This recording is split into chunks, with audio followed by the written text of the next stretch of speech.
Bonjour, toi qui m'écoutes. Matthieu 6, versets 28 et 29 se lit ainsi. Et pourquoi vous inquiétez au sujet du vêtement? Considérez comment croissent les lys des champs. Ils ne travaillent ni ne filent. Cependant, je vous dis que Salomon même, dans toute sa gloire, n'a pas été vêtu comme l'un d'eux. Bien habillé, c'est le titre de la méditation du 20 avril. J'ai le privilège de ne pas avoir à me préoccuper de mes vêtements, car j'hérite généralement de ceux dont mes deux fils ne veulent plus, et ils sont mes conseillers en matière de style.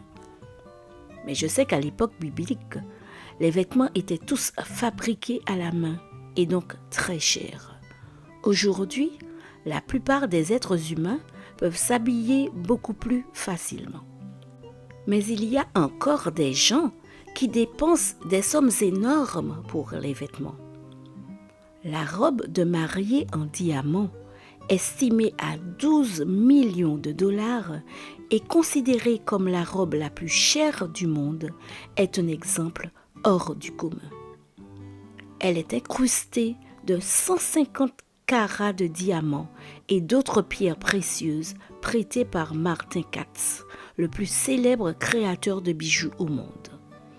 Cette robe somptueuse a été créée par la créatrice de robes de mariée, Renée Strauss, et exposée au Ritz-Carlton Marina del Rey en 2006. À ce jour, elle attend toujours une femme qui osera la porter.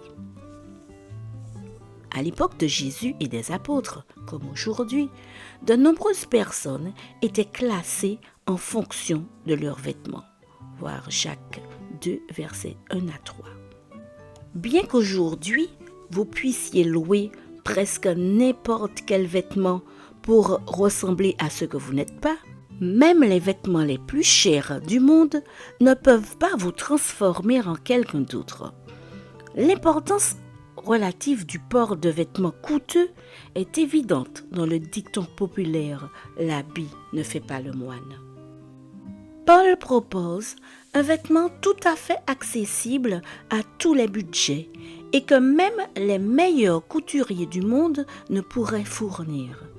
Dans Colossiens 3, verset 12, nous lisons « Ainsi donc, comme des élus de Dieu, saints et bien-aimés, revêtez-vous d'entrailles de miséricorde, de bonté, d'humilité, de douceur et de patience. » La mode change, et même si nous essayons de la suivre, nous ne pouvons qu'habiller ou déguiser notre extérieur.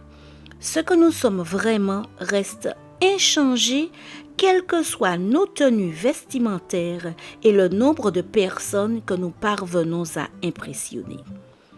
Jésus et Paul nous invitent à cesser de nous préoccuper plus que de raison de notre apparence extérieure et à demander à Dieu de nous revêtir des qualités dont notre moi profond a besoin. Seigneur, dans ma croissance spirituelle, je veux aujourd'hui ne pas me préoccuper de mon apparence et te laisser me transformer de l'intérieur et me revêtir de ta grâce. Amen. Bonne journée sous le regard de Dieu.